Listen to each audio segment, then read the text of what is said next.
She learnt it from Steve. Oh, thank you. Steve's yeah. So Steve's the most annoying Mogadon I've ever met. He's lovely. Nicest thing in Exactly.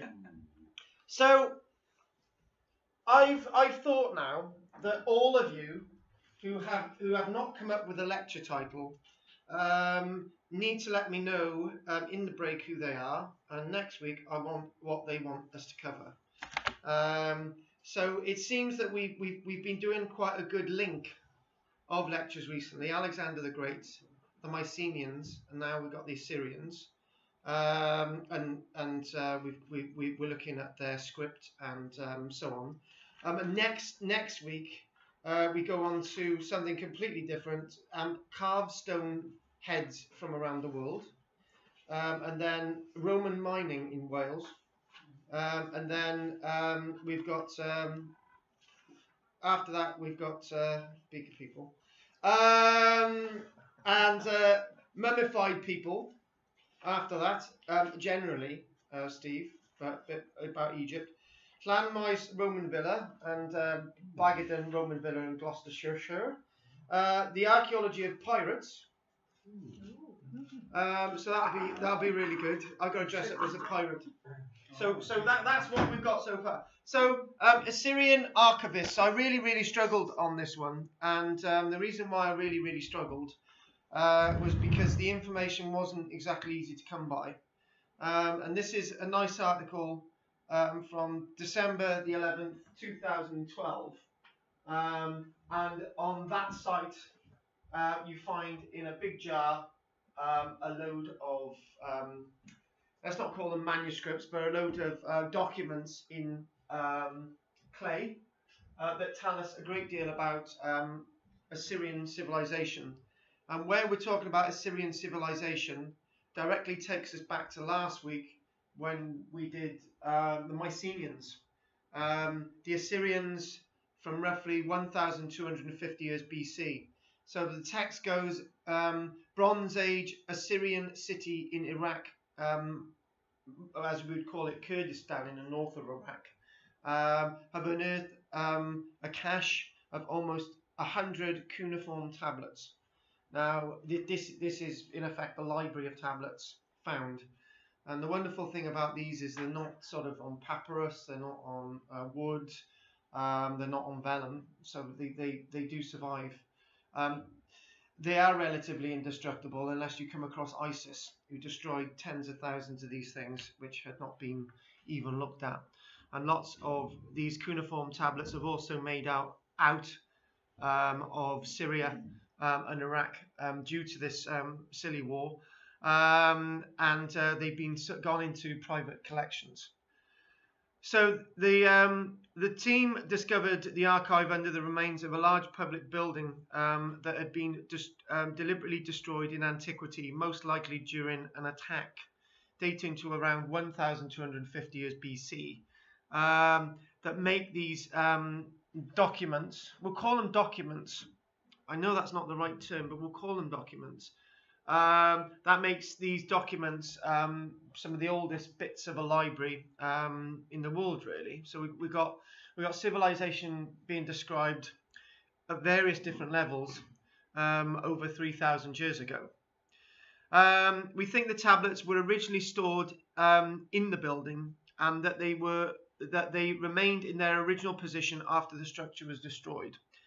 Now, if that would have happened with books, printed books or books in vellum, whatever you want to call them, in organic materials, they would undoubtedly been destroyed in most cases, except the examples at Vindolanda, where there were so many documents put in a fire at Vindolanda that they only scorched the edges, or documents found at Pompeii that were charred on the outside. Fires inevitably destroy documents, but in some cases they preserve them, but in this case they wouldn't have destroyed them either.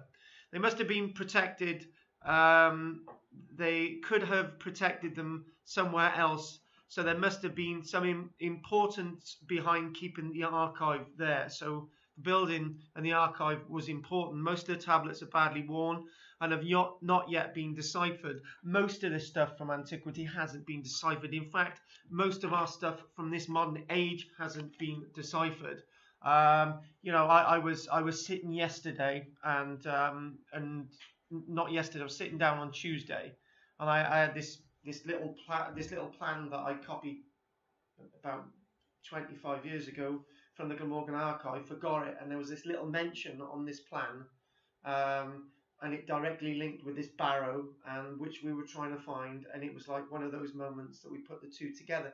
Even today, archives about Llantwit Major haven't been properly looked at in every single detail. You know, there's lots of incorrections in lots of things in the past, and maybe when we look at our villa at Llantwit, we might be able to look at another perspective there. But obviously my perspective at Llantwit is going to be slightly different from some of the perspectives you've heard before. But that's all part of history and archaeology, and inevitably learning more. And documents like these can continually tell us things about the past. And lots of the stuff that has been deciphered, there are different ways of interpreting it. The Bible is a good example. Somebody once said, nobody take this as an insult if you're Christians, but what somebody once said that actually everything in the Bible's been mistranslated. Instead of being God, it actually meant cod. It was referring to fish. I know that is absolutely nuts, but no more nuts than religion itself. Oh yeah! Yay!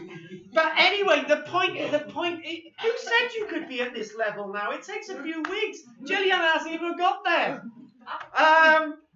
But anyway, the point is that it's all about translation, even the stuff that's been translated. And there's lots of stuff out there that hasn't been decoded. You know, we're talking about the Linear A and the Linear B stuff, the Minoan, the Mycenaean civilizations. We're not really getting all this. There's even hieroglyphic stuff out there from Egypt.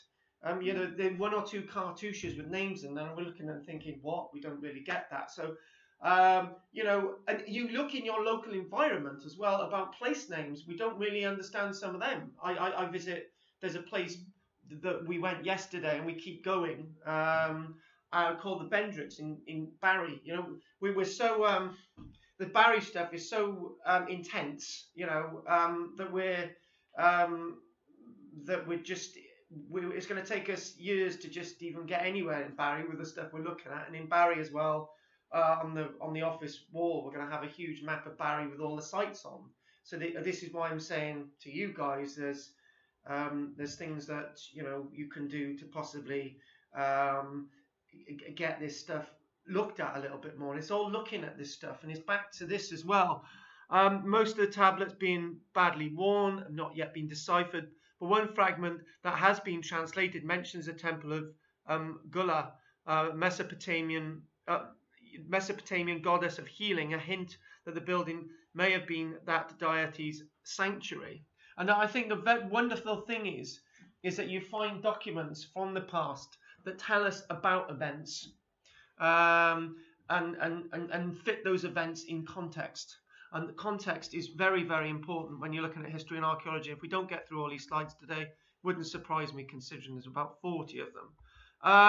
So when we try and do this and try and fit everything into context, it's trying to bring it all into our interest landscape. And it's always good to come away from a talk learning something rather than thinking I wasn't interested in that at all. So at the end, we do actually digress into one comparison with the oldest document that we found in Britain in recent work in London. But that's something else. And I would love to have told you a little bit more about the carvings to give you a local perspective on writing and so on, with the stuff that's been found at Maes Howe on Orkney, possible indications of a Neolithic script, which is absolutely backing. I know Kathy knows what I'm on about, but that information is very difficult to come by. So we won't have that at the end, but we'll try and bring it a little bit more local. So we're talking about the Assyrian civilization, heading all the way down to this wonderful place of Babylon, which would come into its own later on.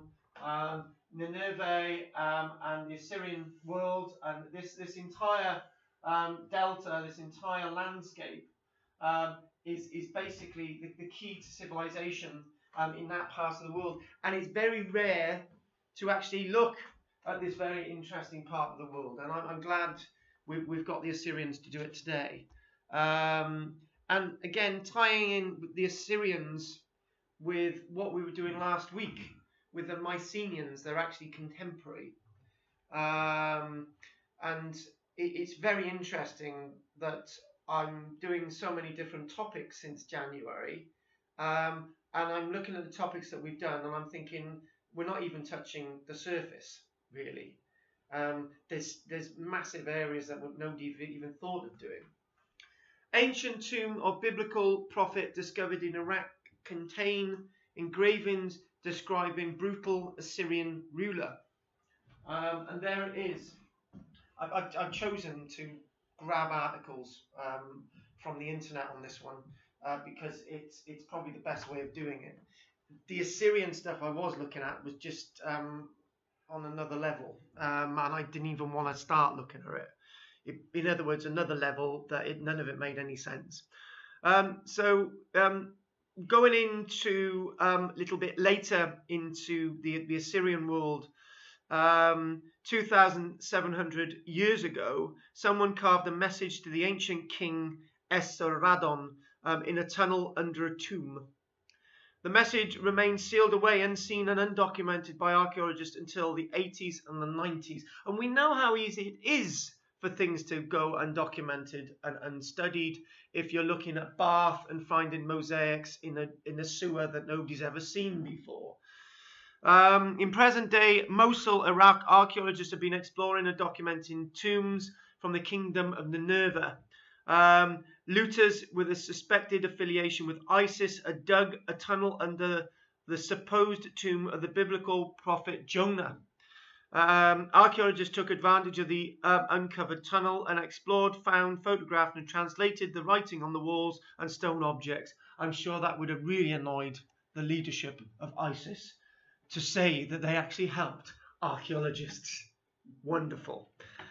They found several intriguing remnants of the past, including ancient Neo-Assyrian inscriptions. One message, new Assyrian inscriptions, we should say. So this is not just about the Assyrian world, it's about that type of landscapes, documents per se.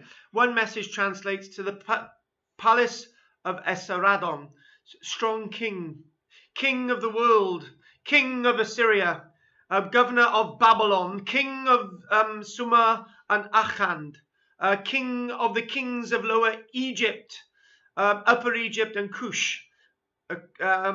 Kush is an ancient kingdom located in present-day Nubia. And little things like this can help us understand what's going on in the past. And it's such... we're so lacking in this type of detail when we're talking about our own history. But then again, maybe there's something out there. But even to assume that we've got earlier writing before Rome in our own country is blasphemy.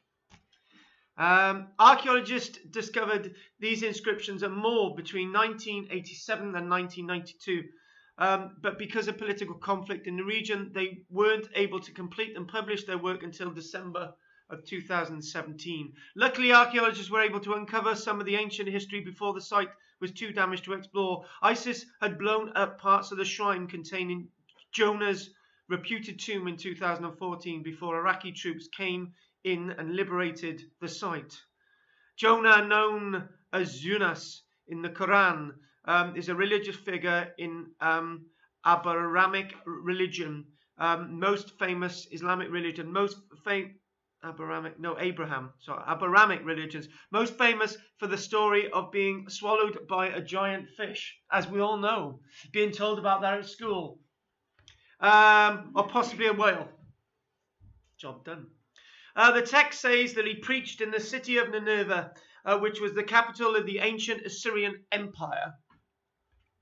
The inscriptions describe the rule of the Assyrian king Issaradon. They describe his family history in a first-person account, saying, "I surrounded, conquered, plundered, demolished, destroyed, and burnt with fire 21 of their cities, together with small cities in their environs." According to this inscription, Issaradon was a ruthless and revered ruler and conqueror. Just what Gillian feels about me. No comment. I've really got to show you these messages. Now, I thought it was really useful to actually use material that was sort of in the public domain about this Assyrian work. But again, it wasn't easy to do. Last night I was shouting and screaming at the computer. And then this morning I woke up around 6 and I thought, this gang ain't going to have anything today. So I really got to grips with it and I found it. So it was great. I had to do it via a different avenue. So meticulous ancient note takers have given archaeologists a glimpse of what life was like 3,000 years ago in the Assyrian Empire, which controlled much of the region between the Mediterranean Sea and the Persian Gulf.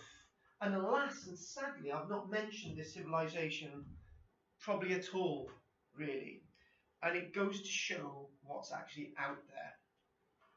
I'm not sure I mentioned it once last week when we talked about the Mycenaeans.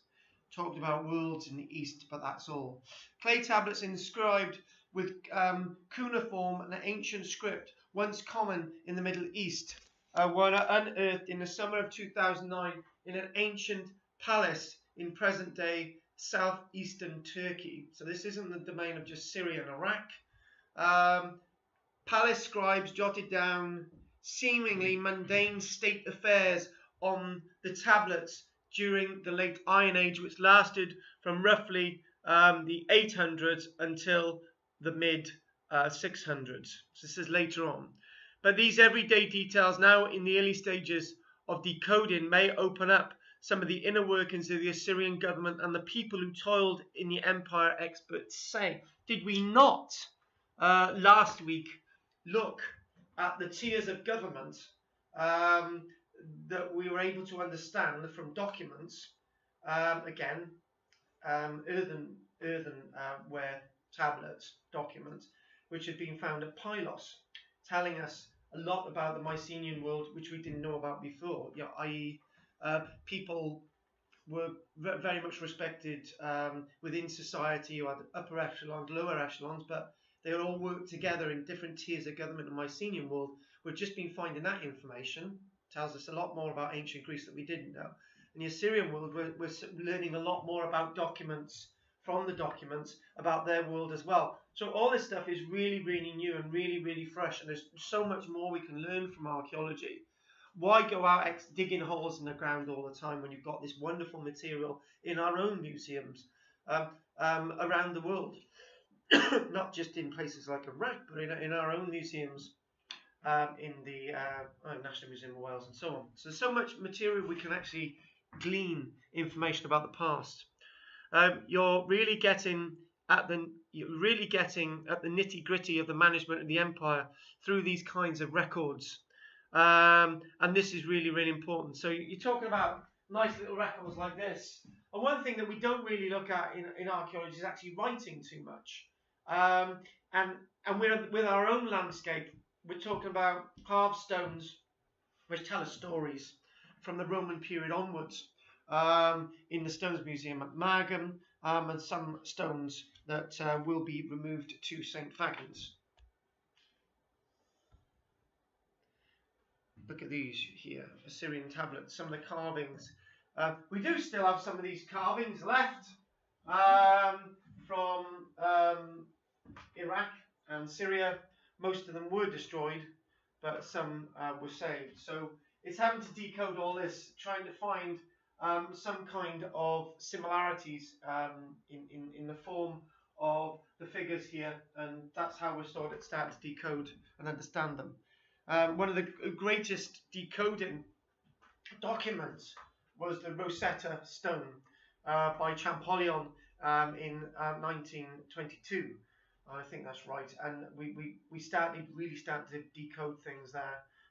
And then everything starts to be decoded from then onwards. The Assyrian Encyclopedia, a heap of clay tablets covered with cuneiform writing, gathering all the knowledge of ancient Babylon. This major archaeological discovery opened Pandora's box. So what we do see is that in the absence of writing, archaeologists inevitably assume, and then we assume that the writing is completely correct. But mostly the writing is usually more correct than the archaeologist's fantasy. Did I say that? Now, more information here. The excavations of the palace of the Assyrian king Sennacherib, led by Austin Layard in Nineveh in 1849, revealed 2 large rooms where were piled on 1 foot or more in thickness clay tablets with cuneiform inscriptions.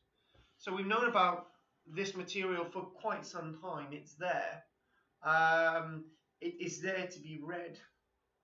And I think, did we not look at a site last week in ancient Greece of a Mycenaean citadel that they didn't really know that was there in the middle of all these wonderful ploughed fields. So, so much is out there to be found, not alone what we already see. And I think the greatest tragedy when lots of this material is destroyed deliberately by silly people that want to proclaim themselves a place in history like ISIS, is that we have not looked at most of this material. We've not even studied it. Most of this stuff we don't even have photographs of. So when it's destroyed, we don't even have a record of it. And that's the great tragedy. Lots of us archaeologists are guilty of this. Last week, I was appalled by a medieval wall that of a building in Barry that I was going to come back a few years later to record. Nobody knew about it. Go back last Wednesday, and it's gone because I think it's going to be there for me to work on it, and I didn't even take any photographs. On a little level, we all do it. On a bigger level, it's a great tragedy that it's just been put in boxes and nobody's ever looked. Very close from there, the palace of Ashurbanipal, a grandson. Go on, you say it. Didn't you do this when you did the Kings in? Yes, I did. Ashurbanipal. We haven't met you after the 7th yes, either. Now you've spoken. Grandson of Sennacherib gave a rich library of some 25,000 clay tablets that were sent to the British Museum. Be sure that if Layard had been French, he would have sent them all to the Louvre. Now, sending documents to the British Museum back then was a good thing to do because, people weren't really interested in this stuff in Syria and Iraq other than Westerners. And it's good that we've got some of this stuff in our museums, because if it had remained in the museums in Iraq and Syria, it would have all been destroyed. But many thousands of inscribed cuneiform tablets have been destroyed for no reason at all. The Assyrian kings had raked through their empire in search of ancient inscriptions. Read that again. The Assyrian kings had raked through their empire in search of ancient inscriptions. The Assyrian kings in search of ancient inscriptions. Now that's really important because people in the past are interested in their past as well. Have we not said that for the past 2 lectures? Yeah. So we're not just odd in this century for recording these things. People are doing it in the past as well. Odd legends and old myths that they engraved on this tablet, either in Akkadian, the language of the time, either in their original language and so on and so on. So these things are being recorded by people in the past, which is great. So we're not different from them. There you can find the Epic of Gilgamesh, with many stories of all origins, quotations, recipes, various handbooks, and last, not least, you can find how some gods and goddesses shaped the human being by mixing their blood with the blood of earth, i.e. clay. And you know, all this material that is being recorded in the past, that to us is in the past itself, is fascinating. So we've got archaeologists of the day. If I can remember in my little grey cells up there, there's talk about, I think it may have been the Babylonians, I'm not sure, don't quote me on this, may have had their own archaeologists going out seeking for this material. I'm trying to put that in context is really difficult. And here we go. Did the clay facilitated the genetic manipulation that gave birth to the first Adam? You know, all this stuff starts to come together, and it's all thanks to these wonderful inscriptions that are being found. Thus through the clay, we would be genuine sons of the earth, but also son of the heavens, thanks to the DNA and so on. Misread that. In the event that they were really right, okay, forget that bit. According to the Assyrian Tablets, man was created only a few millennia ago. Bit like what the Bible used to say. These themes flow. How to reconcile such a recent creation with the real age of Homo sapiens, which is 150,000 years for paleoanthropologists, or billions of years for some authors. So what we're trying to say there is there's been different ways of looking at the past from different perspectives, but all these things are being written down in the past for us in the future to read about the past, about their past. So all this stuff is like a great library. It's almost recycling the history, and this is why these things are so important. Because again, I'll quote, people were interested in the past and writing things down and recording things. I think this is fascinating. It's sort of we'll miss out that bit there, but clay tablets from Sennacherib and Kathy, for instance. Another example, quite different, would be the flood clay layer that extended beneath the ruins of Ur when Arthur Woolley made his excavations. And that is either clay or the gods that shaped man, and from the clay catalyst in plant, transplant to clay, all these different things. So this is going beyond me, all this stuff, but what we're trying to say is there's all these myths and legends associated with all these tablets, and all this stuff is being recorded. And we're talking about back in the day, we've got these types of cities. Later on, these types of cities, talking about the myths and legends of the Hanging Gardens of Babylon. So these things have been written down after the Assyrians, been written down and again in all these tablets that we're finding. So a nice little carving there, another one, and it's talking about yes. Nobody actually told me that we still got the light on. Okay. Keith.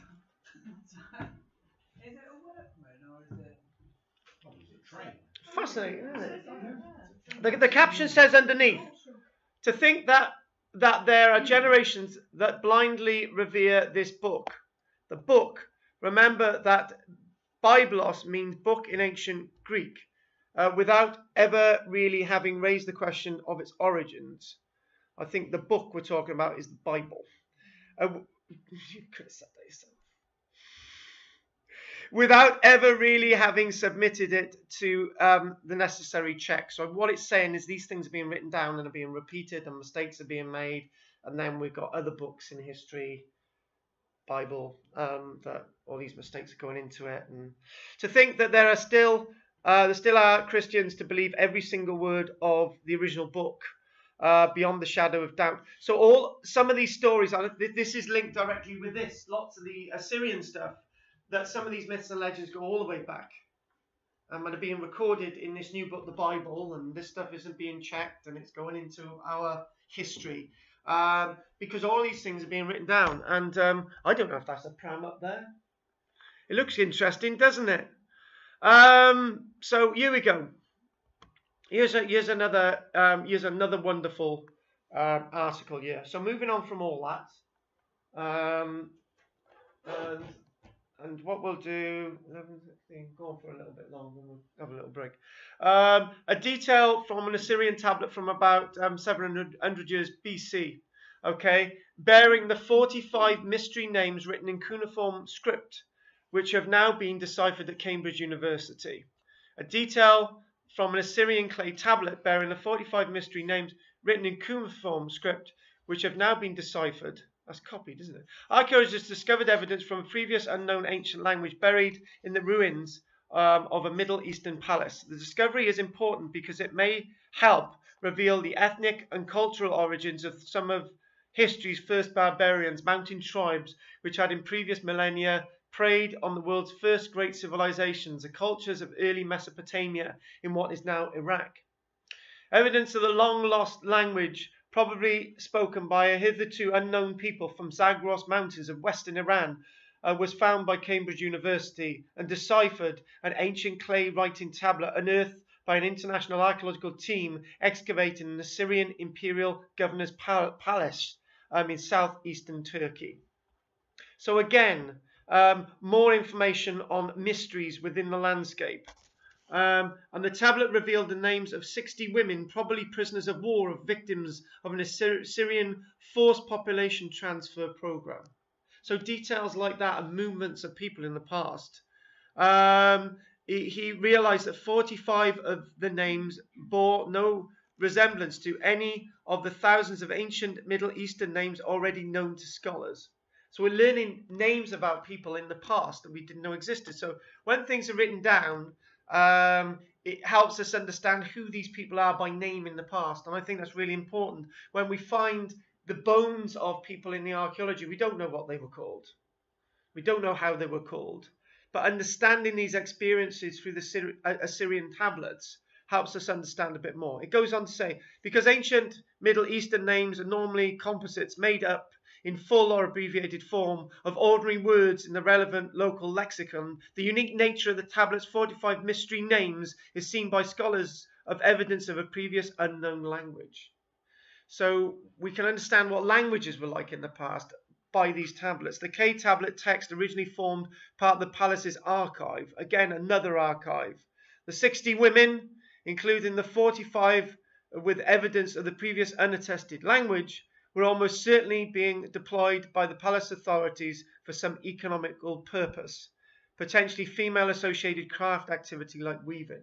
So we've got people named and their activities in the past recorded, instead of actually seeing the instruments of what they did. Indeed, the text mentions that some of them were being allocated to specific local villages. So we're talking about movements of people as well, understanding where people are in the past, and this is really good. And we're talking about their names again. Archaeologists and linguists, experts are set to analyse the mystery names in even greater detail to try to discover whether the letter order or letter frequency shows any similarities to previously attested ancient tongues. So what we're trying to do, we're trying to work out from these tablets about ancient languages and maybe how words were pronounced and all these things. Maybe that's going a bit too far, but they're going a bit further, so we're going to be able to learn a hell of a lot more about past cultures by this material we're finding and analysing and looking in great detail. There's so much out there. What I'm going to do now, I'm going to do a little article of the week, and any articles that we can... Got any more? Oh, that's a bit disappointing, isn't it? I won't pick on you anymore. After the break, I'll pick on Peter as his turn. Self-targeted, Oh. He's a bit fragile. Don't let on. Don't think he's real. Well, you've got a police record because somebody in the room's got a police record as of last week, but I will not mention her name unless they admit to it in the room. I got the best of. What, a criminal record? Police. Okay. Right. Listen to this now. We've got a nice bit about who's got this article here from the it's yours, Pete, Keith Sapstead. Interesting articles of the week, and Keith seems to have written this one. 3,600-year-old tomb from biblical city of Armageddon might hold royal remains. You'll know the biblical backstory of Armageddon. The ancient city is said to have witnessed numerous historic battles and is prophesied to oversee one more as armies gather there for a battle during the end times. So there you go. It's talking about this site here. But you may not know the cheery ancient city, also known as Megiddo, is actually a real place, and that over the last 100 years, archaeologists have uncovered temples, palaces, and city walls dating back to 585 BC there. Now, researchers have stumbled upon another stunning secret, a magnificent tomb untouched for 3,600 years. And is this in Israel, isn't it? Megiddo, that's in Israel, isn't it? Yeah, it's Israel, yeah. Inside the burial chamber lie the remains of what look like a family, a man aged 40 to 60, a woman in her own 30s, and a child around 8 to 10 years old. Based on the glitz within, from gold and silver jewelry to carved ivories, ceramic pots and stone jars, they were royal or elite. Israel Fickelstein. Oh, that's the name of the archaeologist. Is he Jewish? Yeah, that's the name of the archaeologist. What's the Islamic word for religious war? Jihad. Yeah, I've got a friend, right? He's a taxi driver in Barry, right? Jihad. Yeah, he's called. Jihad. Yeah, that's his name. Oh, that's important. His name is Jihad, right? And every time somebody gets into his taxi and they says, "Oh, you're a Muslim, aren't you?" He says, "I absolutely hate Islam because I got this horrible name." What's your name? Jihad. And people just go out, just walk out the taxi. That's his name, Jihad. It's Christian. No, he was a Muslim, but yeah. Israel, a leader of the excavation. We are speaking on elite family burial because of the monumentality of the structure, the rich finds, and because of the fact that the burial is located in close proximity to the royal palace. The finding may provide insight into the royal dynasty that ruled there before its conquest by Egypt in the early 1,400 years BC. That's got to be Israel then, because that's exactly where Egypt went. So it's got to be Israel. And there's some of the artifacts there. There you go. A royal tomb discovered in ancient Megiddo. And there we go in the chamber. So that's great. So, who's been a naughty boy then? What about the Roman remains? I was specifically warned yesterday that the official Archaeology Cymru protest on the 5 Mile Lane must not involve me. Yes, we're starting to hand out leaflets and placards and everything. But I cannot be involved. But Archaeology Cymru can. What is the truth about the rumoured discovery of important Roman remains at the 5 Mile Lane development? Have Roman remains, including a Mansio, been discovered and then destroyed by the building works as local rumour suggests?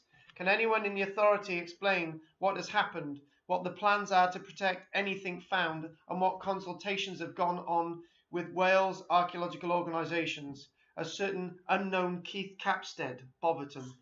The Gem asked the Vale Council to comment on this. A spokesman said, "The council has begun preparatory works. Preparatory Work to improve the A4226 road, known locally as 5 Mile Lane, with the aim of creating a better link between Barry and the A48, brackets, and the housing estate and industrial estate, close. Before the road can be constructed, archaeological work must be carried out because finds of historic interest have previously been uncovered in the area. Among them was a Roman villa, Mancio, the structure of which was unearthed in the 1960s. The dig, excavation, is being carried out by a specialist archaeological contractor, and all works monitored by the Glamorgan Grant Archaeological Trust to ensure the process is conducted correctly. Bravo, bravo. Bravo, Keith. Pardon? It's been done by Rubicon Archaeology, an archaeological consultancy company from Ireland. Off. That's them. So it's Paddy's Diggers then. Paddy's Diggers, yeah. I can tell you about the process, but Protest going on there, did you say? it'll be started soon. Oh, we'll have to get a bus down. Yeah, we'll go. Yeah. We'll tie a steed to a tree. So that's what we're going to be doing. That's what we're going to be doing. Anyway, a few facts of the matter is that all sites along that length have had their scheduled ancient monument protection removed. I believe that the proper Roman villa on the left hand side of the road at Malton will probably go as well. And it's not going to be done by me because it's not going to be. But others involved in archaeology company will be, and they're all women. As I say, could I be tied next back to Alice Roberts? I go for that. You can be tied next door. You could be tied to Sally. Who's that? Sexy Sally from Penarth. I got a funny feeling I'm not going to like that. She doesn't take any messing. She's a typical tree type campaigning woman who would hit you. Sod that. Here we go. Moving on. Guidebook directs looters to artifact on Thames shore. The stolen base plate of the jetty which once stood in Greenwich. There. Okay. Here we go. Pictures may have accidentally led to the theft of Tudor and Napoleonic era relics. Looters have been stealing artifacts from the River Thames after history buffs wrote a handy guide detailing the prominence it has emerged. Earlier this month, well, the thing is, right, if the book wasn't published, nobody would have known it was there anyway. It would have been nicked and nobody would have cared. And I tell you what, these looters would have known it was there anyway. It's just linked in. Early this month, a section of a Tudor jetty, which provided the main riverside access to the Palace Greenwich, the birthplace of Elizabeth I, was stolen. Further along the river, in Rotherhithe, the keel of a Dutch 66.5 gun third-rate Napoleonic era warship called Prince Frederick was also stolen in mid-February. How do you preserve it? No, hang on, you take it home and put it in the bath and that's job done. Oh, have you seen that reposted video of that dodgy finding Barry? The stone carved spearhead? Oh, you've got to watch that. Last year, the Thames Discovery Programme, which consists of 750 volunteers who record the exposed archaeological foreshore of the Thames, released a book chronicling the area. Elliot Ragg, project officer with the project,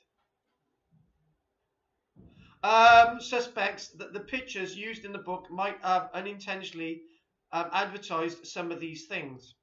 These things are an intrinsic part of London's history. No more they ain't. They are slowly emerging as the Thames retreats, but the only way we can record them is if they are there.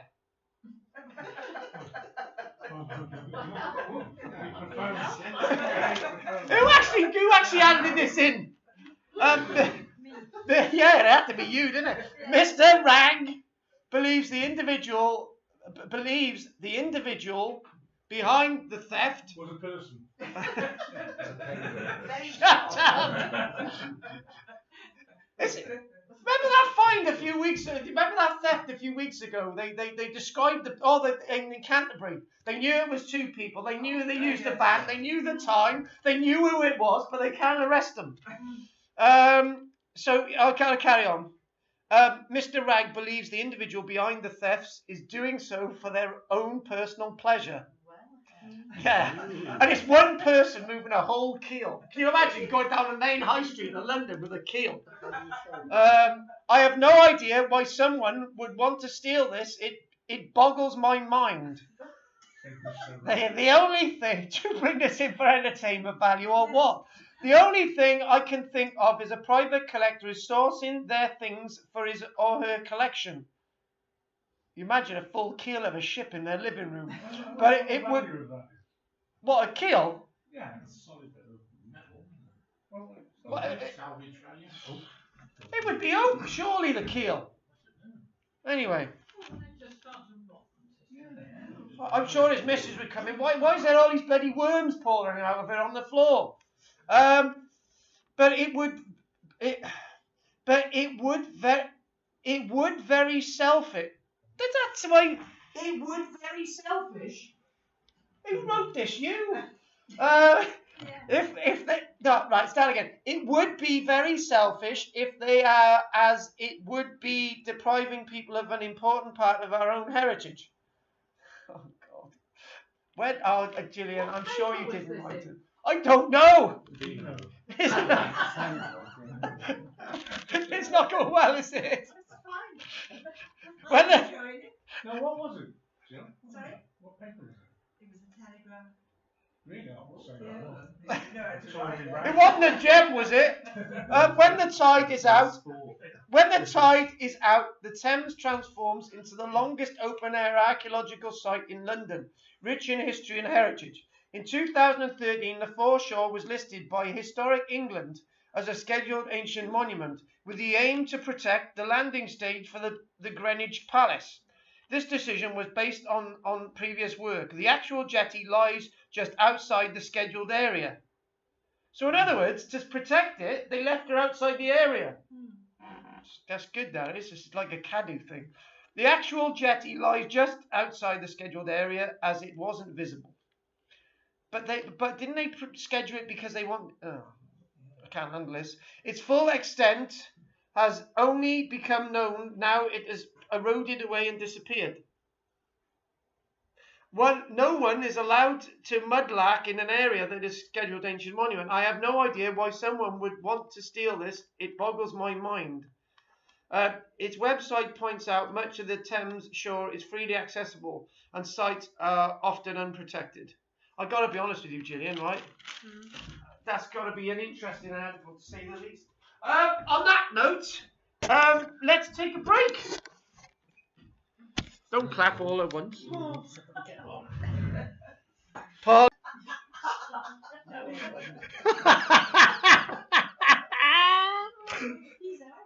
Oh, I thought he does quite a bit of stuff.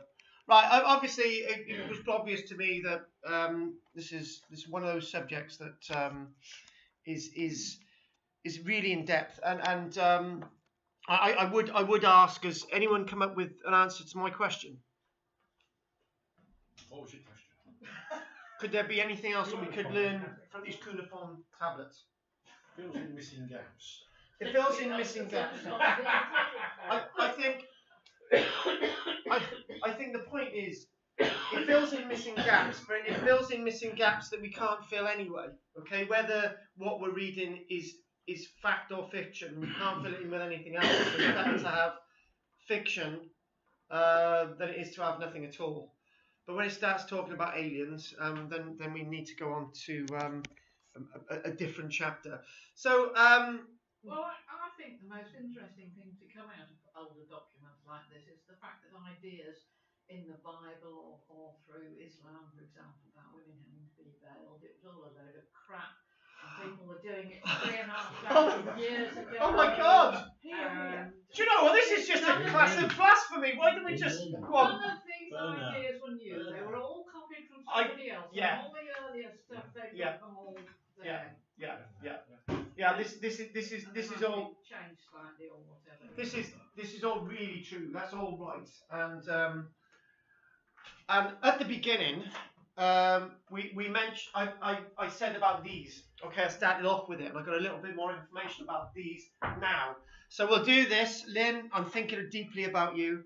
Archaeologists find cache of Assyrian cuneiform tablets in northern Iraq, Kurdistan, as I said, and it's interesting that this material is coming from, albeit a war zone, but the information is coming out nonetheless.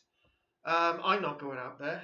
Archaeologists at the site of the recently discovered Bronze Age settlement in Kurdistan region of Iraq have uncovered almost 100 clay tablets dating back to the period of the Assyrian Empire, 1,250 years BC. We mentioned that already, and that's really interesting in linking us up to a period in our past that up until about 1870 we knew nothing about.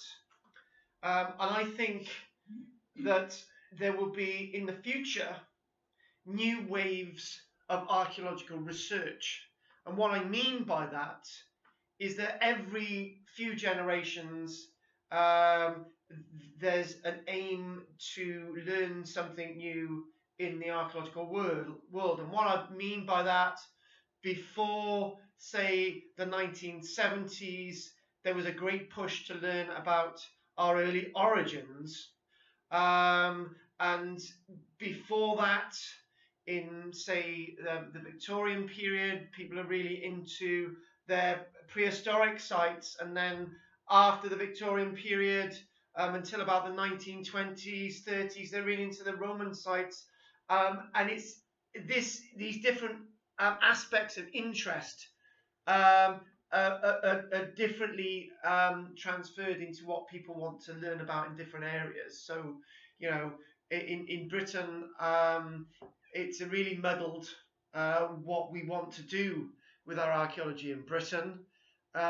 And the point being is that in places like Iraq and Syria, they're really wanting to learn about earlier civilizations. The Assyrians in Greece, they're really wanting to learn about the Mycenaeans, not the Romans, not the Minoans or anything else. So they've got these really interesting facets, and that will move on. In China, they're interested in their early origins in China, and so great are these areas of study, and they will change as time goes on. New worlds of archaeology will open up over the next 50, 100 years. People's interests and fashions will change. Maybe all this, what we're learning now, will change. But at this minute, this is where we are in archaeology. And it's interesting that your subject, Goff, is very much looking at an area that people are really going out wanting to learn more.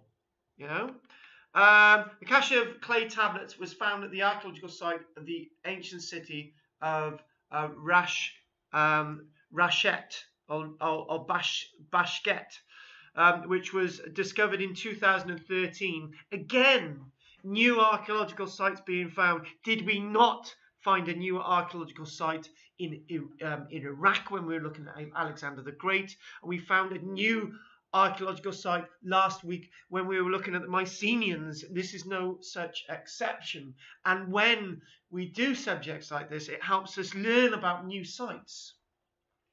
Our finds provide evidence that this early urban centre in northern Mesopotamia was settled almost continually from approximately 5,000 years ago to 2,600 years ago.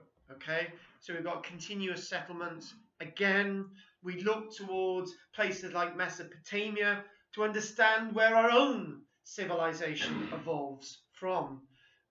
These indicates that, again, another link here. These sites in Kurdistan in the north of Iraq are immediately linked to important trade routes. That's why there's great cities up there, as we saw with Alexander the Great a couple of weeks ago. So we've got with the excavations, we got these tablets. Some were found badly worn. Some were even found unbaked. So reading them would be a major challenge. And it's interesting that they are unbaked. Most of these tablets are baked. We find them preserved in the archaeology. And this leads a question. I'm just going to write this down to remind me. Just because we find the evidence doesn't mean to say that there weren't other forms of information out there. We find these baked clay tablets and some unbaked, but there may have been vellum about back then. There may have been papyrus writings to the Assyrians, as we see in ancient Egypt, but all those have gone. There may have been different materials that were written upon for different purposes. Okay, some of us, I'm probably the only one in the room, write a regular diary, and I've got my diary, everything goes in there, right? Everything goes in there. That's a specific purpose, okay? Some of us use another medium to write things on. A computer, it's another medium. Some of us write on a calendar, it's another medium.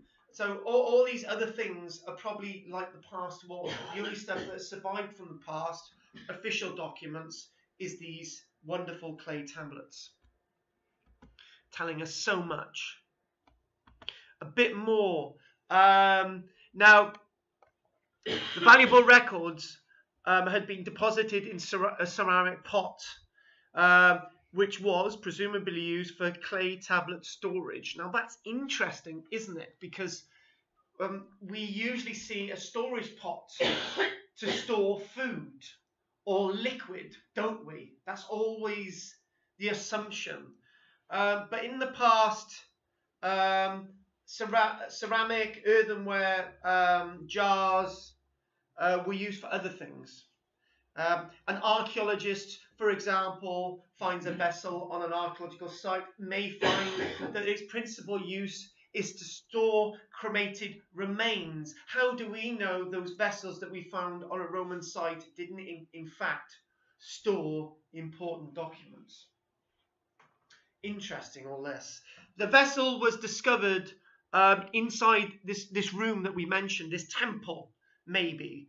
And there were more than just one ceramic pot used for storing documents. There were a couple of others as well. The vessels may have been hidden this way shortly after the surrounding building was destroyed, or before the building was destroyed. It was placed in. There are loads of different ways of looking at this. The great conundrum we'll see at Llantwit: what came first, the bodies or the building collapsing, all these different things. So different ways have been interpreted in the past. It is not yet known if the tablets contained legal or religious records or just meaningless information. You know, people did write meaningless information in the past. We assume, do we not, that if something's written down, it's important in the past. Everything that's written down in the past is important. Everything that an archaeologist finds in the past is important. Our ancestors wrote absolute rubbish like we do today, but we see it being important because that's all the stuff we actually find. Somebody mentioned to me, you remember that archaeologist in Time Team? What, Francis Pryor, the one that says that everything has a religious meaning.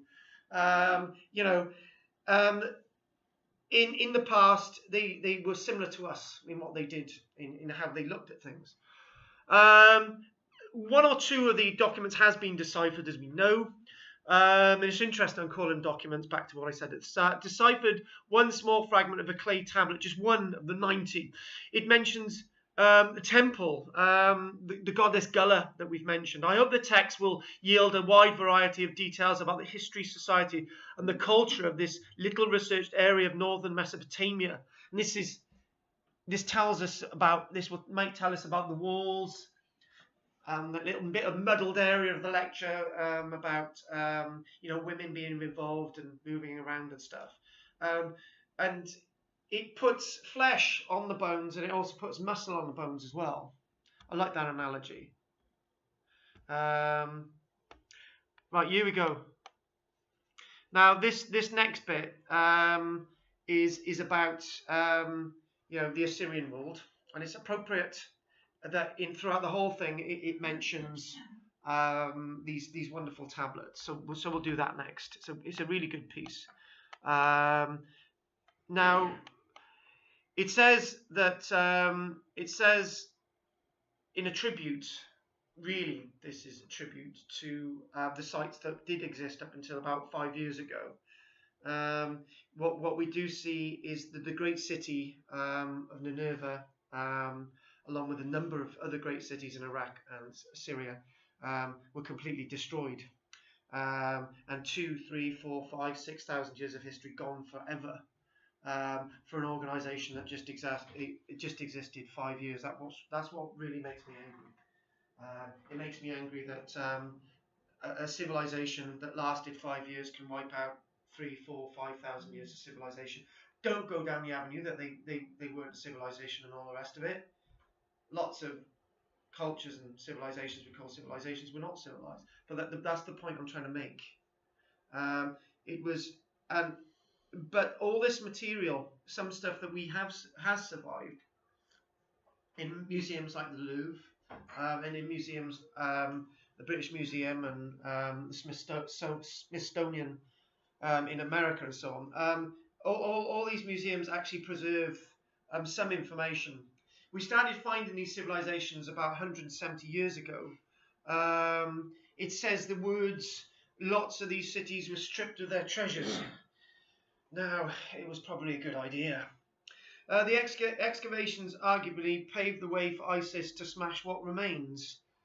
But then again, for a time, people would go to Iraq and Syria to marvel at these sites, and it would bring in important money into the coffers of those respected governments. So we can't blame archaeologists for finding them in the first place and uncovering them.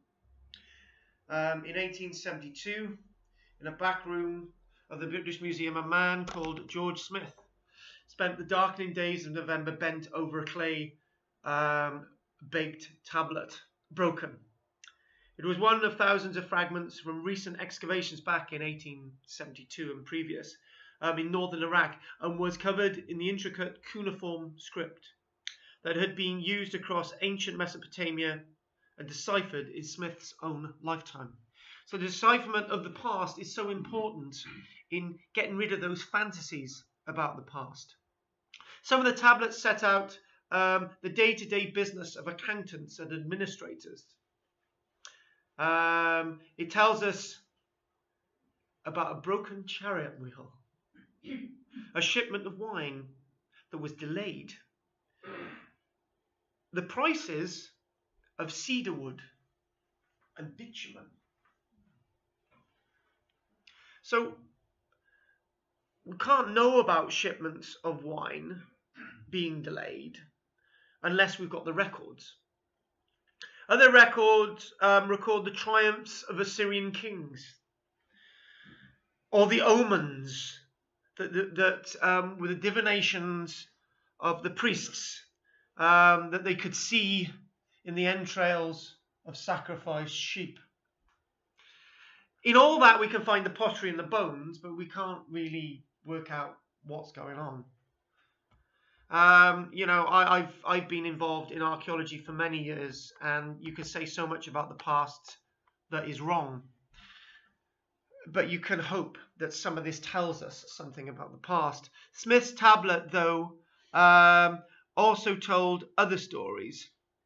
A story about a world drowned by a flood. About a man who builds a boat. About a dove released in search of dry land. That's Noah's flood legend, isn't it? Smith realized that he was looking at a version. Notice the stutter there of a version, as we were saying before the break, of Noah's Ark.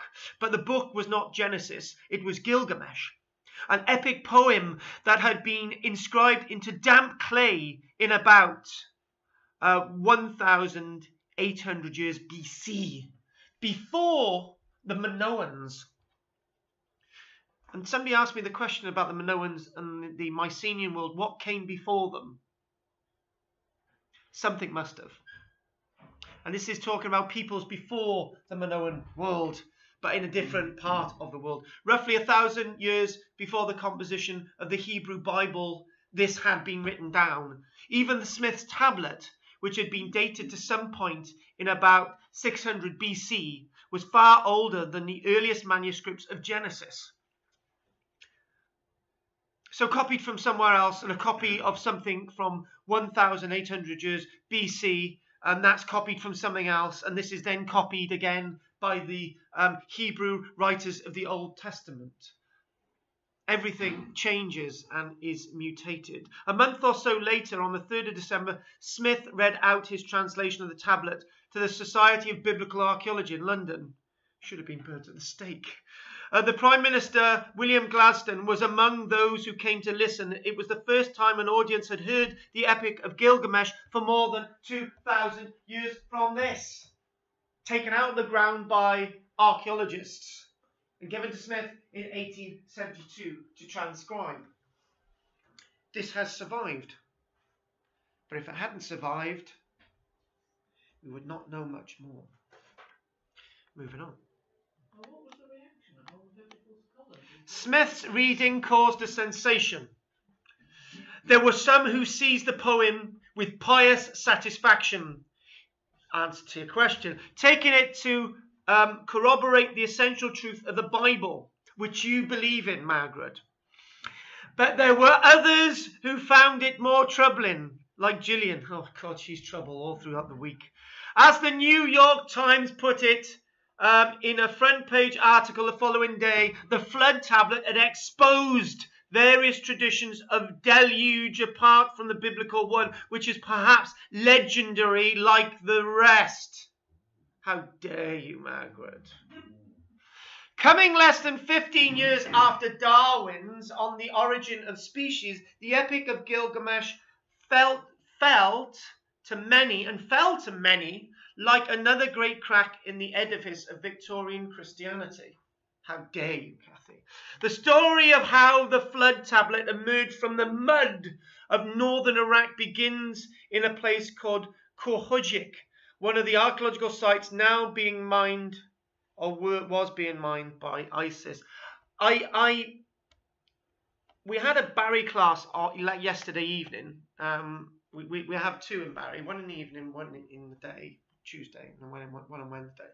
And they all got me bringing out my real secrets of archaeology, all the stuff that people should know about. And it got really negative, and they really loved it. And sometimes when I talk about negative things like archaeological sites being destroyed, I hope that some of you don't go away getting depressed. But I know some of you like to hear that as well. The site that we're talking about sits directly opposite the Iraqi city of Mosul on the banks of Tigris. And 2,700 years ago, it was part of Nineveh, the city, the capital of the Assyrians. It was a huge, sprawling city. No idea of its size. At its height, this was an empire that stretched from the shores of the Persian Gulf to the mountains of Turkey and the floodplains of Egypt. For a period of about 300 years, roughly 900 to 600 BC, it was the most advanced civilization ever seen, and we have not mentioned it once. Until today, a technological superpower built on the wealth of its merchants and the ruthlessness of its armies. A carving found at the Karjunik site shows the Assyrian king Ashurbanipal. Kathy? That's the one. Enjoying a picnic in his garden while the severed head of his Emily is it? Bring one next week. The Lemonite King Tumaman swings from the branches of the trees. I lost context then, but there you go. So we're talking about this area here. And the two big sites that ISIS destroyed were Nineveh and Nimrud. They did not get to and thank God that they didn't get to the Archer Ctesiphon, which if you watch any of my stuff on the internet, I've got a video up there. So that's the Assyrian world. Now, that's quite a big empire, isn't it? But never mentioned it. But Assyria was not invulnerable.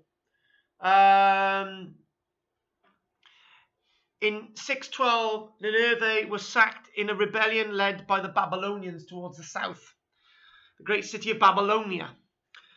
They left the world's richest city in ruins, its palaces smouldering, its people dead or deported into slavery. Dust settled over the shattered library of the dead king Ashru, and over his careful transcribed copy of the Epic of Gilgamesh. 2.5 millennia later, in the winter of 1853, the poem was lifted out of the dirt by a man called Hormuz Razan. Razan had grown up in Mosul, just across the river, at a time when the imperial powers saw the locals as little more than spade handlers and donkey boys. Oh yes, I gotta use that again. Dennis, you donkey boy. He had been appointed by the British Museum to lead the most important archaeological excavations of the age. He was by some distance the first archaeologist born and raised in the Middle East. So that puts another aspect on it. We do actually have locals. Razam's family were Christians. And he finds Gilgamesh.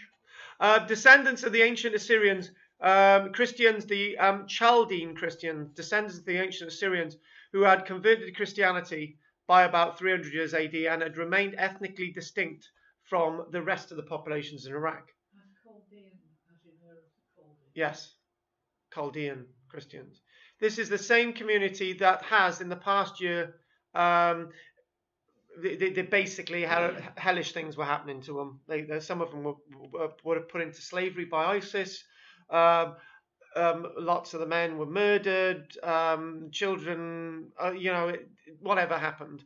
But anyway, Razam was growing up at that time in a peaceful place known as Mosul in the 1850s. The city was part of a slowly dying world, the Ottoman Empire. Razam knew the importance of this work. He also knew of the archaeologist Layard, an adventurer, and they got together, and then the work was removed from Iraq, part of the Ottoman world then, and taken to the British Museum. But it was this local guy who'd actually had an interest in this and actually found it, which is great. A deep mystery hangs over Assyria, Babylon, and the Chaldea Christians, with these names are all linked up throughout the generations. It said, as the sun went down, I saw for the first time the great conical mound of Nimrud rising against the clear evening sky, he wrote. It was on the opposite side of the river and not very distant, and the impression that it made upon me was one never to be forgotten. My thought ran constantly upon the possibility of thoroughly exploring with the spades of those great ruins and finding that wonderful document that we've mentioned. And saved by a person from that landscape.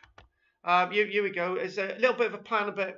This is actually Nimrud, the city south of Nineveh.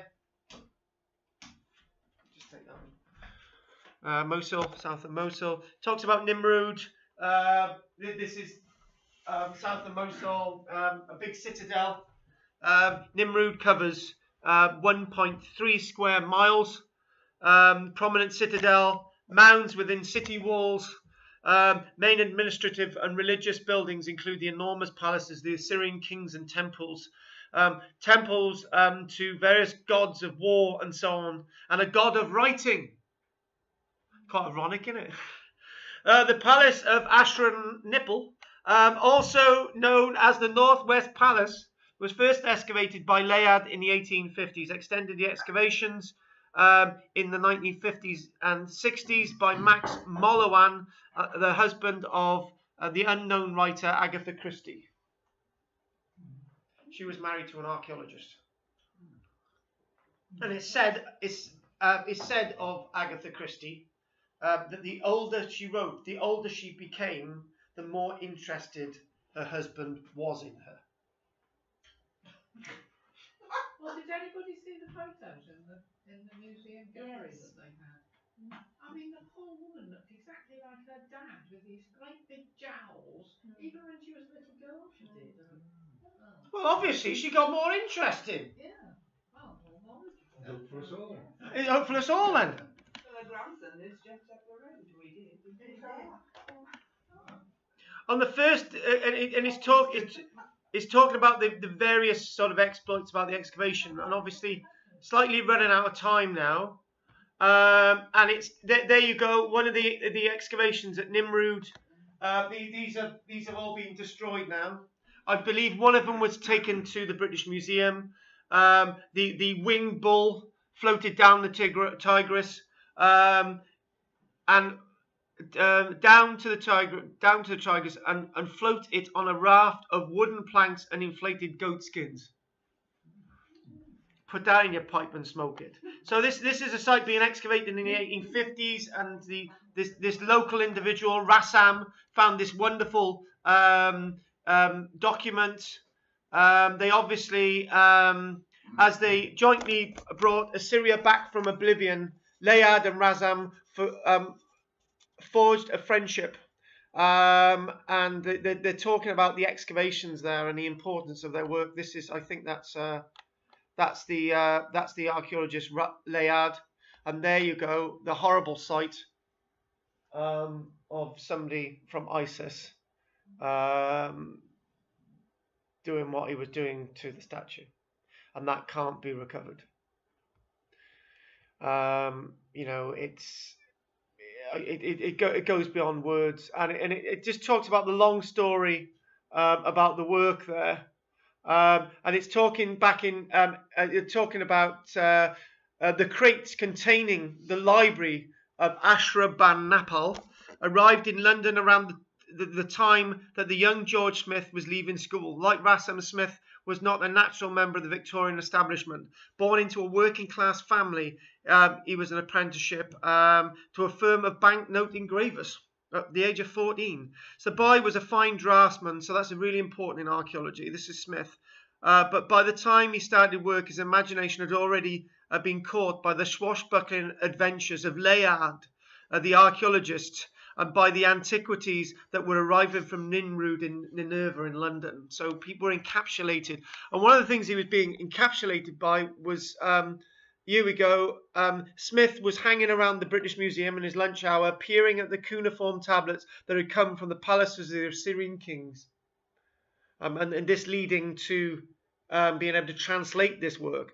1860, this goes us back to last week, and in about 1861, Schliemann had retired from his business, and he decided to dedicate the rest of his work to history and archaeology. So all these things start to link in. It's saying more about the language on the tablets, the Akkadian language. A year later, the museum staff hired him to clean and sort the tablets. He had an astonishing good visual memory, reassembling the deciphering lines of near illegible texts that were dispersed across hundreds of shattered fragments.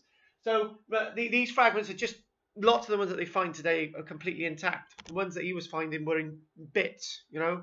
The library all being crated up, and all it is, basically, it'd be like me ripping up, I kept a diary every day of my life since about the age of 10, so it's like ripping up every single page of the diary and having somebody put it together again. That's the work he was doing.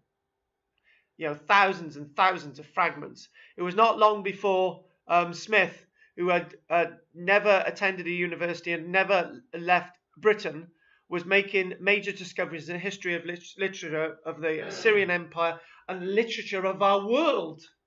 This is the Assyrian world is not just the Assyrians, it's about our own culture, our own legends. You know, the Bible that we all used to read in school is based on something. It's based on these earlier writings from these earlier cultures. So this is really, really powerful stuff. Smith was gratified by the recognition of his fellow Assyrianologists, but what he really wanted was something that would make his name to a wider public. In November 1872, as he spelled out the poetry of the flood tablet line by line, he knew he'd found something that would make his name. Smith was so excited, wrote one of his colleagues, that he rushed around the room and, to the astonishment of those present, began to undress himself. Is that similar to what I do? Yeah. Yeah, I've still got that. I still got that image that week. Yeah. 2 months later, with 1,000 guineas put up by the Daily Telegraph, George Smith was dispatched to Iraq to resume the excavations that had begun a generation earlier. Lacking the flamboyance of Layard and the street smarts of Rassam, Smith struggled to cope. He was, says David Damrosk, appalled by the hygiene, revolted by the sight of a kebab, too naive to pay the small bakshish that could have eased every transaction. So the bribe. But there can be no doubt Smith was an out-and-out genius. By the time he died in 1876, 4 years later, wasted by dysentery in Aleppo. Well, he obviously ate a kebab then. He had published 8 you should go to the kebab bars in Barry, do the same job. He had published 8 groundbreaking books on Assyrian history and linguistics. That's 2 books every year for 4 years. Made dozens of major archaeological finds and rediscovered the world's first great works of literature. He was just 36 when he died. And look at some of these feats, and we'll have to call it a day in 6 minutes. With Smith dead, Rassam was recalled to the service of the British Museum. He went on to find and excavate the Babylonian city of Sippar. Now, he did all this in 4 years. To discover the great bronze doors of the palace of Balawat, and to send more than 70,000 cuneiform tablets back to London. This isn't 70,000 fragments, this is 70,000 cuneiform tablets back to London. How many books are in your library in Llantwit Major? 15,000? No, it's more than 30? No. No, what's your guesstimate?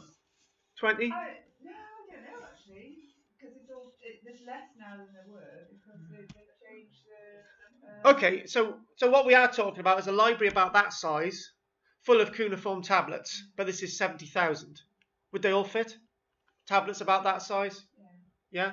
So that's the type of space we're talking about. We're not talking about building 12 times the size of this. We're talking about building with nice storage, nice racks, some of it stored in pots and all the rest of it.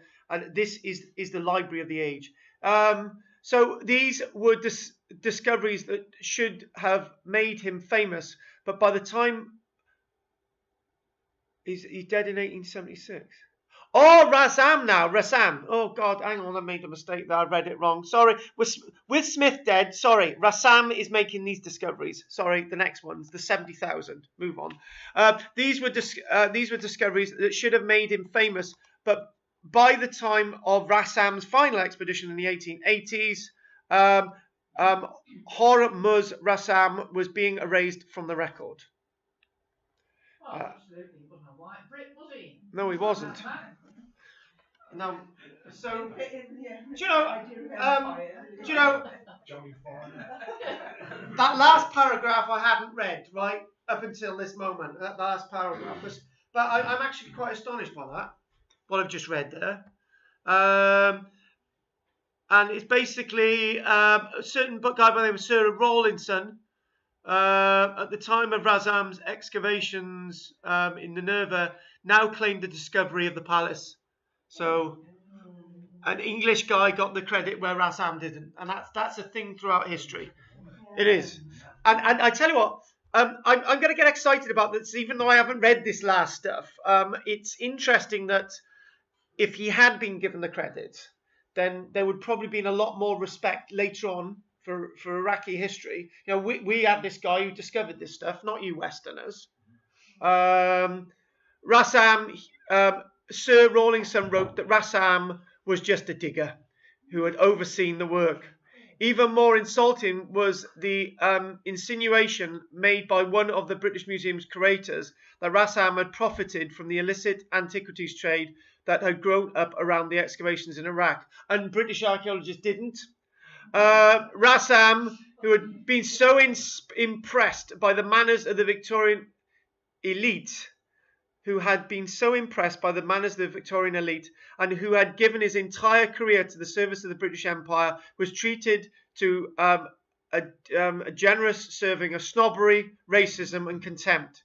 He could find no British publisher for his memoirs, and by the time he died at his home at Hove in 1910, even his name had been removed from the plaques and visitor guides at the British Museum. Do you know what? Do you know what? I really wish, and I'd read this last stuff. Yeah, it's absolutely terrible, isn't it? The one Englishman who stood by Rassam was his old friend Layard, the guy who he'd worked with initially. And Layard wrote, one of the honestest and most straightforward fellows I ever knew, and one whose services have never been acknowledged. And today we'll forget about him because that wasn't Rassam. So Rassam is still remembered in Mosul, and they're very proud of him. In the UK, though, his reputation has never been fully rehabilitated. A generation after he left the field of archaeology, archaeology developed into a disciplined scientific research for knowledge rather than a greedy imperialistic scramble for treasure. Every handful of earth was now seized, every seed and tool collected, every shard of pottery measured and analysed. But Layard and Rassam had given this data to the world. And they had been paid by an imperial power to excavate the masterpieces of Mesopotamia. Mesopotamian art before the French had gone shoveling through the mud walls of ancient buildings without even noticing them, had kept only the most rudimentary records, and had churned up sites that explored with less hassle and more method, could have yielded a wealth of knowledge about the lives of the Assyrians. By the standards of modern archaeology, they were not much more than treasure hunters in the pay of the British Museum.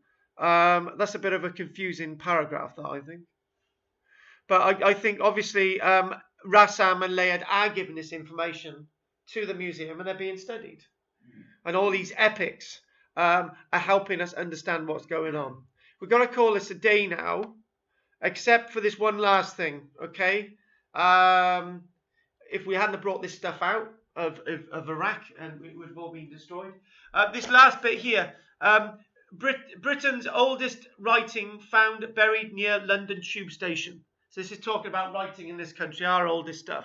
Remember, the stuff in Assyria goes back 3,200 years ago. This goes back to roughly the time that the Romans have invaded Britain.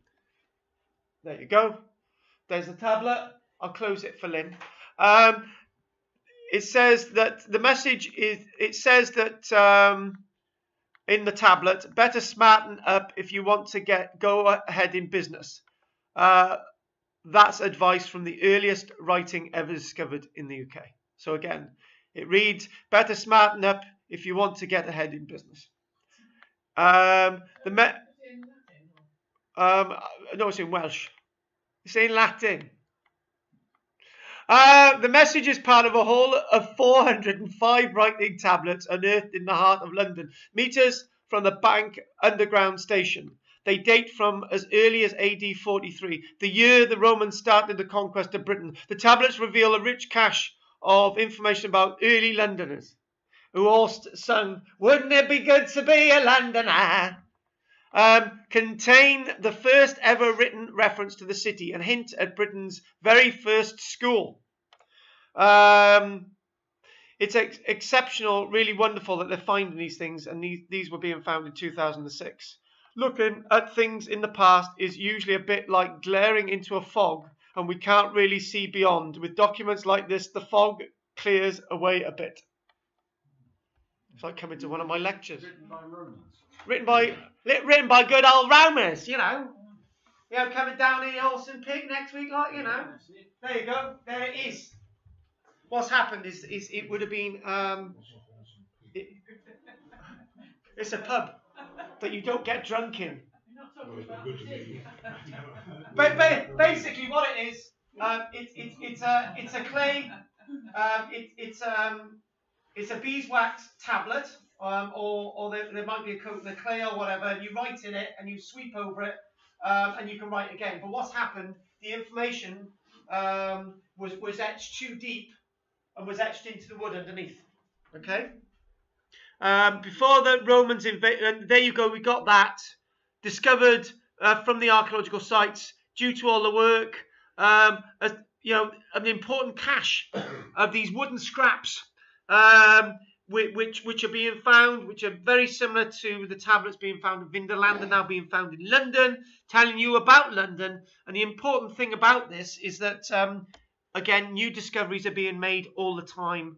The oldest decipherable writing in London, it's claimed, and it said, here we go, it was particularly tough in the excavations because the wax on the tablets was often replaced, meaning there are often several sets of writing which have been etched into the wood underneath. Because after the wax is gone, that's all you've got is the wood.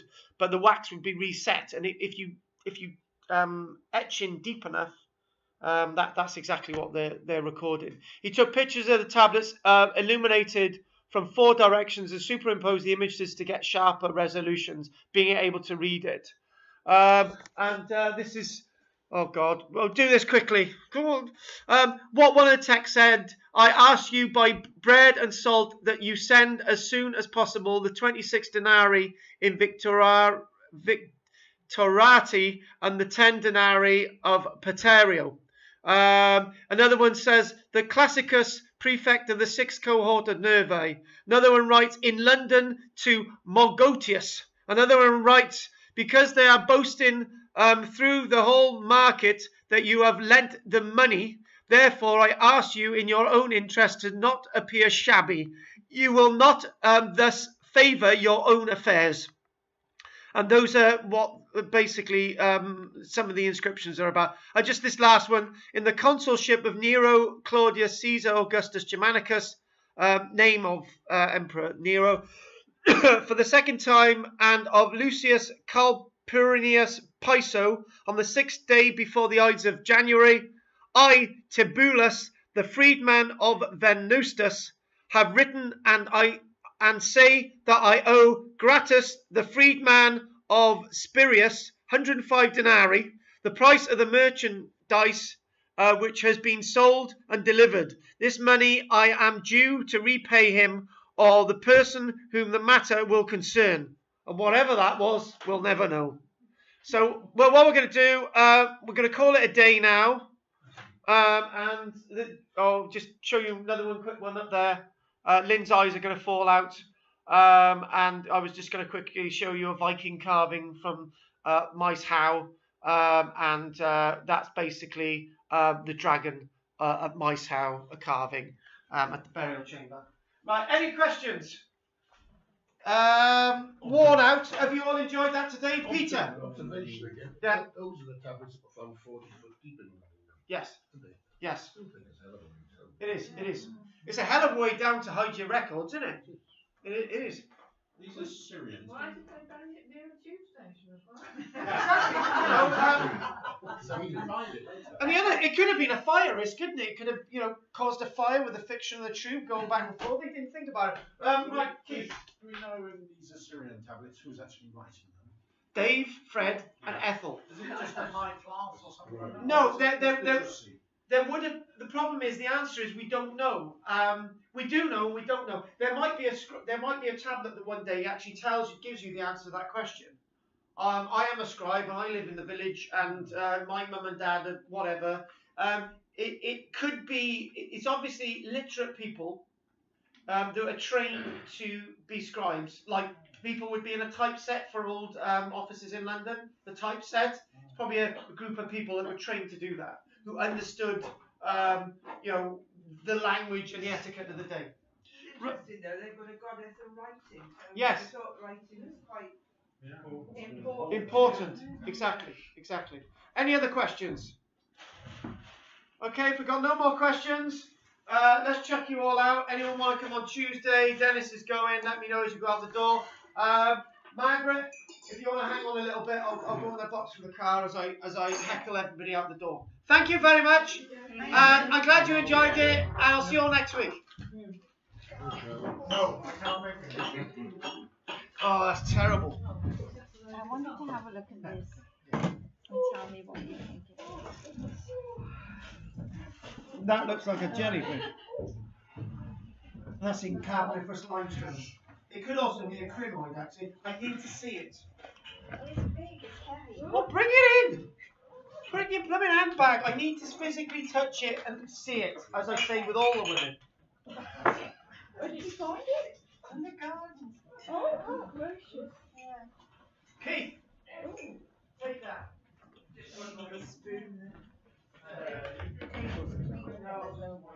Anyway, thanks, guys.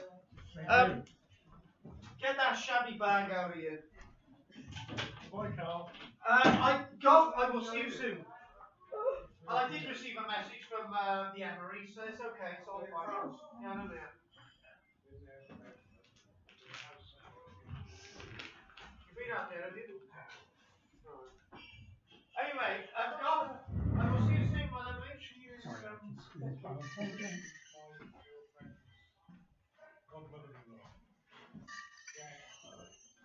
You can't use, that's what the link is.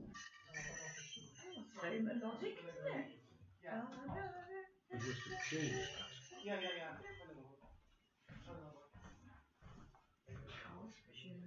Yeah, they do, and I know that. It is a small world in Barry. It really is. We'll see you next. I won't see you next week. See you in 2 weeks. Take care, Garth. Look after yourself. Bye.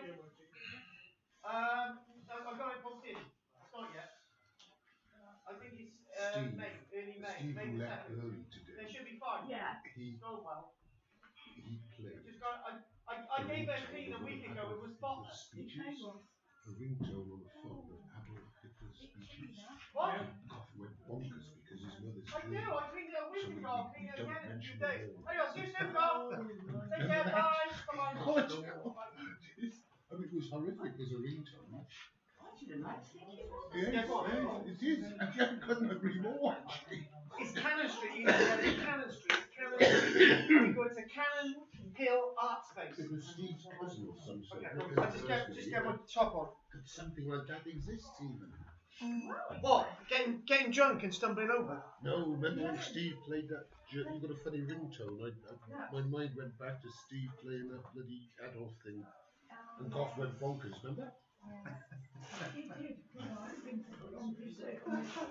Don't mention the war. Don't worry about it. It gets a bit touchy sometimes.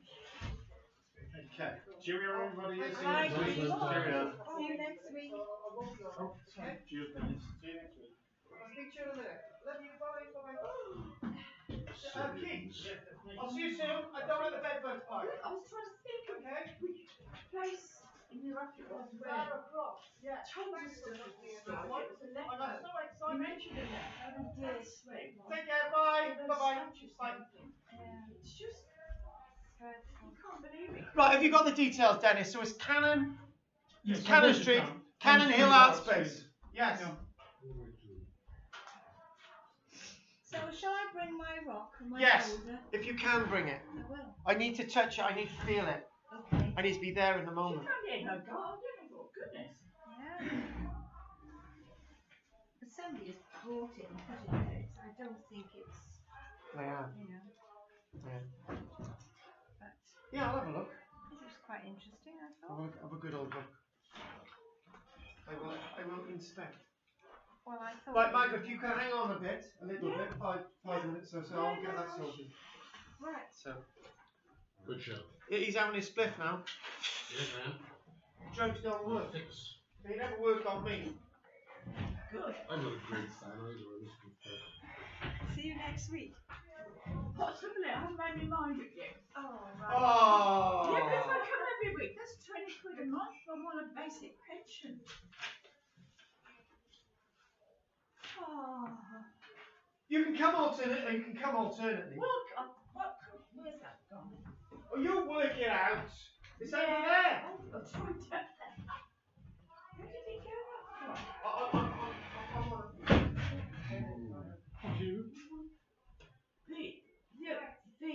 The other bit, the newsletter, not the newsletter, what was it called? Oh, it's just, you can have mine, you know.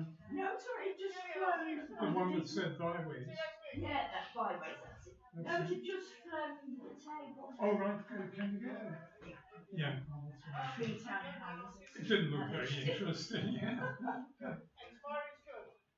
And Gillian, give my love to Helen. Tell her I'll jump over one day. Sounds like a rock that way. See you! Bye! Bye-bye. Fine. Don't get there, dude. Is that 5 to 1? No, 11. Yeah. Yes, it is. Yes, it is. We're going to hit 3 hours soon. It gets longer each week. How long is it supposed to be? An 4 hours, yeah. So it's supposed to be 2 hours because I was a little bit late, but I got over anyway. We nearly hit 3 hours, yeah. Nearly hit 3 hours. Oh yes, 10:15. It's from whenever he gets here. Yeah, whenever it gets here. Hello. It's 10, Yes, yeah. it's like it from last Friday. You should have asked What did me, you- Oh, okay, I didn't know that. I thought you had a It's show. about 9:15 now. It's on Friday as well. Oh, yeah, you went to. Okay, how's it been? Walk around Llantwit, was it? Yeah. I've got a new lady today. That nice sweet lady who turned up last week with Steve. So she come along. She's trying to work. I've got to keep her in the room a little bit to convince her to stay. I've got to give you a form. Don't let me forget. So anyway, You can't it's escape. fine. One sign of form, that's it, isn't it? I must have signed the form something. Well, a lot of people sign the form and then you don't see it. Several people do. Yeah. I'll give you a call. So, just one every week, Yes. no, and then he does it in other He places. hardly ever has a break in the holidays either. Well, Except Christmas, he doesn't. Oh, sorry. He does have a break at Christmas, but mostly carries on going through Yeah, all that's those amazing. days. Well, such amazing energy. So it's Yeah. gone now. Yeah. Well, did you know somebody from here has put a letter Yes, I couldn't remember it. Cost a fortune. about the 5 mile. Well, yes, you've been 5 mile day as well as your. Yeah, you know about that. Got Oh, that's one. time as well. That's one of ours. Oh right, yeah. It's Keith. On Thursday, but it didn't always happen. It's Keith. The one that comes on here. We've never made it happen. Yes, fortnight today. Yeah. Bye. Bye. So that's fine. Oh, I got a copy. I didn't catch it up. it's nice and warm. So it's all Oh, by the radiator. Yeah. So Yes, I can make it. hang on there a It's second. cold today. Dennis, so I'll see you on Tuesday then. See you on Tuesday. Any change, give me a ring. Yeah. Yeah. Not the address though. Yesterday. Anyway, Dennis, I'll see you next week. I was in the Take garden. care. Enjoy. Thanks for last Tuesday. Oh, God, it's still hot. Oh, yeah. But, I mean, going to the train and in the train, I'm cold. I'm standing on the platform waiting. It's a windy day. It doesn't seem to be like a winter. Yeah. Well, they've got that new waiting room now on Friday. Coming back, isn't it? Yes, Yeah, when people did I tell you about last week? making the door stay open. Oh, yeah, That's true. Yeah. You think, oh, stop it. When you get inside the train sometimes, Yeah. because it's quite safe. And you go out and they stand in the way, so the door opens and you can still hear them never in front. Yeah. Cheerio. Cheerio. Bye. We'll see you next time. Mind it, yeah. See what she's doing next week. Take care, lovely. Look at this. Oh God. Anyway, I'll see you next week. I'll let it go.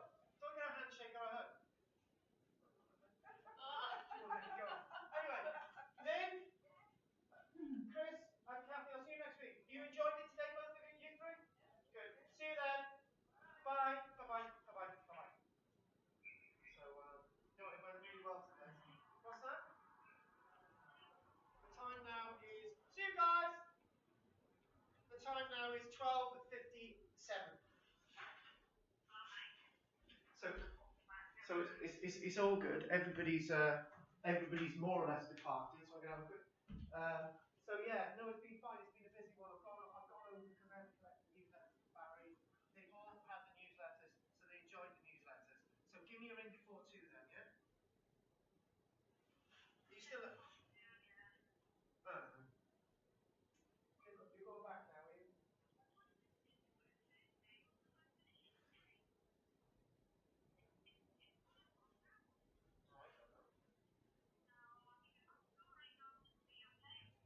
All right then.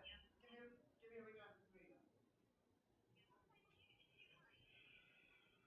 My break will be at today will be about 3:30. Yeah, that'll be fine. That'll be fine. Okay then. Okay, I'll speak to you later. Okay. I love you. Bye. Love you. Bye. Bye. Bye. Bye.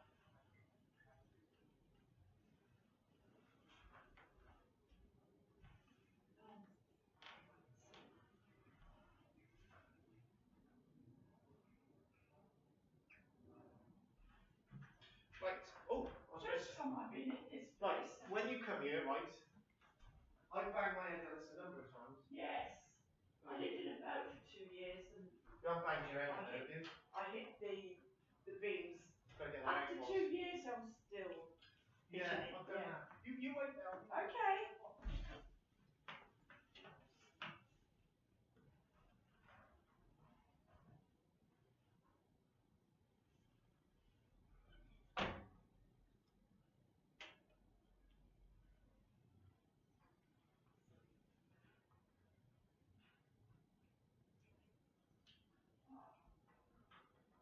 Right. Okay.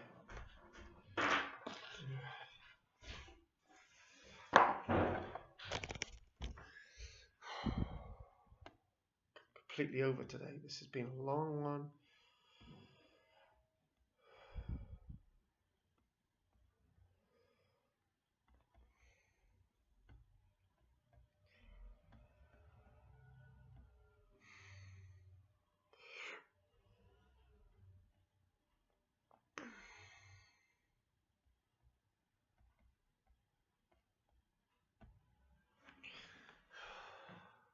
What the hell was this?